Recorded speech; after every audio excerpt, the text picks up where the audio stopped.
Hi friends, బాగున్నారండి అందరూని. ఈరోజు క్లాస్లో ఏంటంటే మనకి లైనింగ్ బ్లౌజు స్టిచ్చింగ్ చేసేటప్పుడు చాలా వరకు అంటే టైం వేస్ట్ అవ్వచ్చు, ప్రాబ్లమ్స్ అవ్వచ్చు, ఏదైనా సరే కొద్దిగా లైనింగ్ జాయిన్ చేసే దగ్గర కొద్దిగా టైం వేస్ట్ అన్నది అవుతుంది. పిన్నులు పెట్టి లైనింగ్ అన్నది ఈజీగా జాయిన్ చేయొచ్చు. ఒక్కొక్కసారి ఏంటంటే అంటే సిల్క్ క్లాతులకి అని నేను చెప్పను, కానీ అలవాటు ఉంటే ఏదైనా ఒకటే. ఈ మెథడ్ ఏంటంటే ఇప్పుడు నేను చెప్పబోయే మెథడ్ చాలా సింపుల్గా లైనింగ్ జాయింట్ చేయకుండానే మనం స్టిచ్చింగ్ స్టార్ట్ చేసేయచ్చు. అది ఎలా అన్నది మీకు నేను చూపిస్తాను. కానీ ఈ ప్రాసెస్ అన్నది బాగా స్టిచ్చింగ్ వచ్చిన తర్వాత ప్రాక్టీస్ చేయాల్సిన మెథడ్ ఇది, సరేనండి. బిగినర్స్కి కాదు, కానీ అలా అని దేంట్లోనే కూడా మనం ఓటమిని ఒప్పుకోకూడదు. బిగినర్స్ అయినా సరే స్టార్టింగే ఇది ట్రై చేశారనుకోండి, ఇదే అలవాటు అయిపోద్ది. కొద్ది కష్టపడినా ఇదే అలవాటు అయిపోద్ది, సరేనా. ఏం పర్వాలేదు, ఎవరైనా సరే మీరు పాటించవచ్చు, సరేనా. దాని తర్వాత ఇప్పుడు చూడండి, ఇప్పుడు లైనింగు ఒరిజినల్ పీసు మనం ఇలాగా కటింగ్ అన్నది ఇలా చేసుకున్నాం కదా. కింద లేయర్ అన్నది సమానంగా ఉందా లేదా చూసుకోండి. ఎక్కువగాని ఇలా కాటన్లా కానీ బెనారస్ క్లాతులు కానీ మనకి కొన్ని బ్లౌజుల్లోని దల్సరిగా ఉండే క్లాతులు వస్తాయి, అవేమి పెద్దవి జరిగిపోవు. అలాంటప్పుడు ఊరికే లైనింగ్లు జాయిన్ చేసుకొని మనం టైం వేస్ట్ చేసుకోవాల్సిన అవసరం లేదు. ఇప్పుడు ఫస్ట్ ఇక్కడ ఇలా పెట్టిన తర్వాత ఇలా కింద లేయర్ అన్నది సమానంగా ఉందో లేదో చూసుకోండి. ఒకవేళ సమానంగా లేకపోతే కనుక ఇలా కొద్దిగా ఇలా కటింగ్ చేసి ట్రిమ్ చేసి తీసుకోండి. ఇది సమానంగా వద్దు కదా. ఇప్పుడు ఇది నేను కటింగ్ చేసినప్పుడు డాట్స్ గురించి చెప్పాను, ఇప్పుడు చూపిస్తున్నాను చూడండి. నేనైతే మీడియం సైజ్ వాళ్ళకి 2.5 ఇంచీలు వదిలేసి 2.5 ఇంచీలు అన్నది డాట్ వేస్తాం. ఈ 2.5 ఇంచుల డాట్ అన్నది చాలా వరకు అందరికీ సెట్ అవుతుంది, సరేనండి. ఇక్కడ నుంచి కింద నుంచి 2 ఇంచీలకి ఒక డాట్ వేస్తాం, సరేనా. ఇప్పుడు ఈ ఆమ్ రౌండ్ దగ్గర నుంచి 3/4 ఇంచు దగ్గరికి ఇలా ఆమ్ రౌండ్ సెంటర్ నుంచి కింద వైపుకి 3/4 ఇంచుకి ఒక మార్కింగ్ పెట్టండి, సరేనా. ఇక్కడ ఇలా కటింగ్స్ అనేవి పెట్టేసుకోండి. ఒరిజినల్ అలాగే లైనింగ్తో పాటు కలిపి నేను ఇక్కడ ఈ 2 డాట్లకి మార్కింగ్ చేస్తున్నాను. ఇక్కడ కూడా సేమ్ అంతే.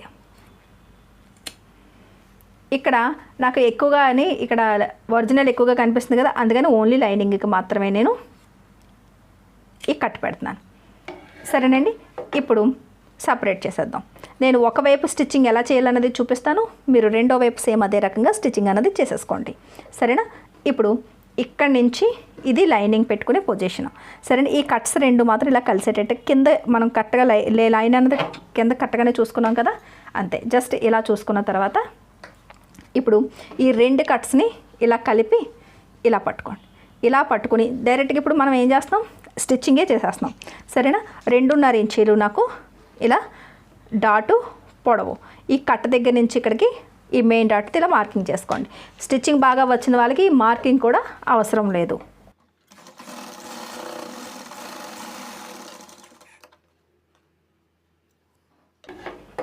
అంతే, ఈ డాట్ అయిపోయింది కదా. దాని తర్వాత ఇక్కడ ఈ డాట్ కట్స్ ఉన్నాయి కదా, ఈ కట్స్ కలిపి ఇలా ఫోల్డ్ చేసుకోవాలి. ఈ రెండు అంచులను ఒకదాని మీద ఒకటి ఇలా ఉండేటట్టు చూసుకుంటాం కదా. ఇలా మనం ఈ ఫోల్డింగ్ ఆటోమేటిక్గా వస్తుంది. ఇది కూడా ఈ డాట్ కూడా 2.5 ఇంచులకి మార్కింగ్ చేసుకుంటాము. అలాగే 1/4 ఇంచు మార్జిన్తో స్టిచ్చింగ్ అన్నది చేసుకుంటాం, సరేనా. ఇప్పుడు ఇక్కడి నుంచి ఇక్కడికి ఇలా లైన్ మార్కింగ్ చేసేసుకోండి. ఇప్పుడు ఈ డాట్ స్టిచ్ చేసుకోండి.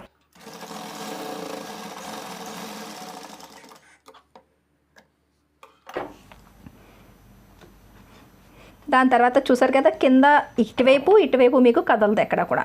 ఇంకా ఉన్నది ఆమ్ రౌండ్ వైపు, సరేనా. ఈ ఆమ్ రౌండ్ వైపు దగ్గరికి వచ్చేటప్పటికి మీకు ఆటోమేటిక్గా మనకి తెలుస్తూ ఉంటుంది మనకి ఈ ఒరిజినల్ ఎక్కువగా ఉంది అని. ఇది కటింగ్ చేసి తీసేయండి.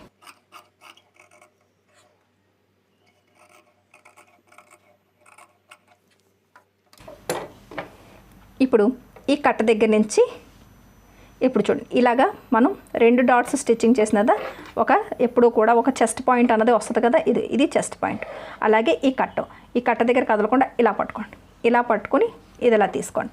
ఇలా ఫోల్డింగ్ చేసిన తర్వాత కూడా ఒకసారి చూసుకోండి ఇక్కడ క్లాత్ అన్నది లోపల వైపు కరెక్ట్గా ఉందా లేదా అన్నది, సరేనా. ఇలా వచ్చిన తర్వాత ఇక్కడి నుంచి మనం ఒక 3.5 లేదా 4 ఇంచుల వరకు స్టిచ్ చేస్తాం కదా.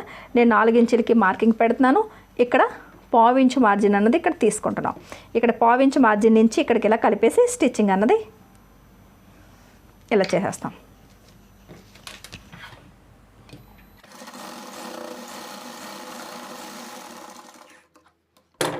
చూసారు కదా. ఇప్పుడు మనకి ఏమైందంటే నీట్గాని ఇటువైపు అంచు అన్నది మనకి ఇలా క్లియర్ అయిపోయింది. అలాగే ఇటువైపు కూడా మనకి డాట్ వచ్చేసింది, ఇటువైపు డాట్ వచ్చింది. సో ఇవేవి మనకి ఎక్కడికి జరగవన్నమాట. ఇంకెప్పుడైనా మీకు ఫినిషింగ్ ఎక్కడైనా సరిగా రాదేమో డౌట్ వస్తే మీరు స్టిచ్చింగ్ చేసుకోవాలి అనుకుంటే ఇక్కడ మెడ దగ్గర ఒక కుట్టు వేసుకోండి, సరిపోద్ది.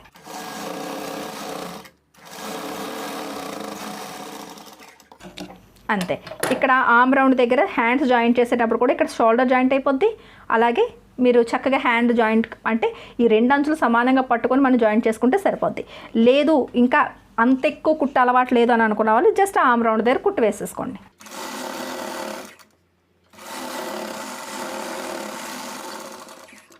మీకు చెప్పడానికి మాత్రమే నేను వేసానండి, నేనైతే ఈ కుట్లు వేయను, సరేనా. ఇప్పుడు మెడ దగ్గర ఉన్న ఒరిజినల్ ఎక్స్ట్రాని కటింగ్ చేసేసుకోండి.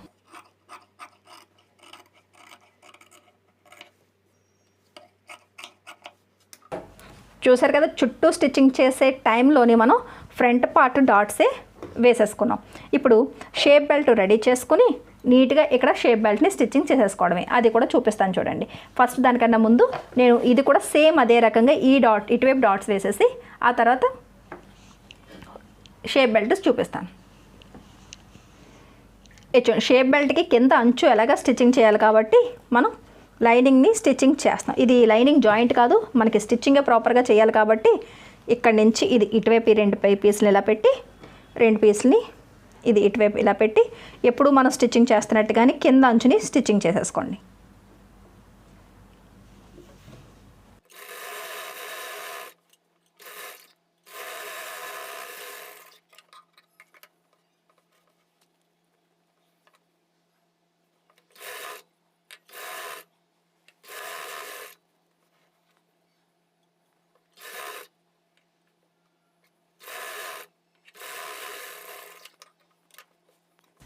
ఇప్పుడు చూడండి, ఇక్కడ ఎక్స్ట్రాగా మనకి ఒరిజినల్ పీస్ కనిపిస్తుంది కదా, అది కటింగ్ చేసి తీసేయండి.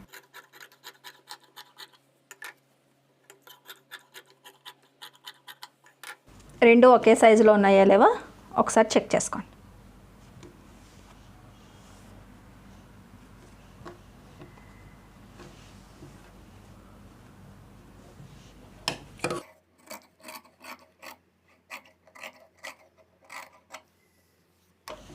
అంతే.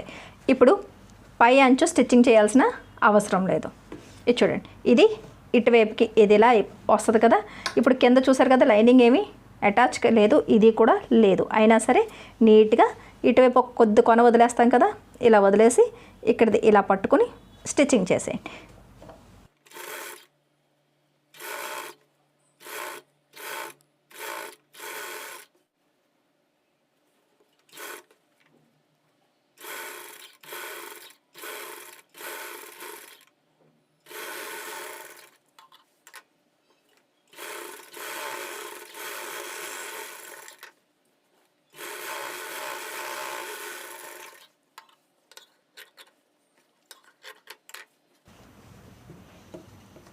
చూసారు కదా, ఫినిషింగ్గా మనకి ఎంత ఫాస్ట్గా మనకి ఫ్రంట్ పార్ట్ అన్నది ఇలా రెడీ అయిపోయింది. ఇంకా ఇక్కడ ఇది ఇంకా చూసారు కదా, ఇంతవరకు క్లోజ్ ఉంది. ఇక్కడ ఇలా రావడం వల్ల ఇది క్లోజ్ ఉంది. ఇది ఎక్కడికి వెళ్ళిపోదు. మనం చక్కగా ఫిట్టింగ్ చేసుకున్నప్పుడు నీట్గా స్టిచ్చింగ్ అన్నది వచ్చేస్తుంది. అందుకే డౌట్ ఉంటే ఇలా పైనుంచి ఒక కుట్టు వేసుకోవచ్చు, కానీ అవసరం లేదు.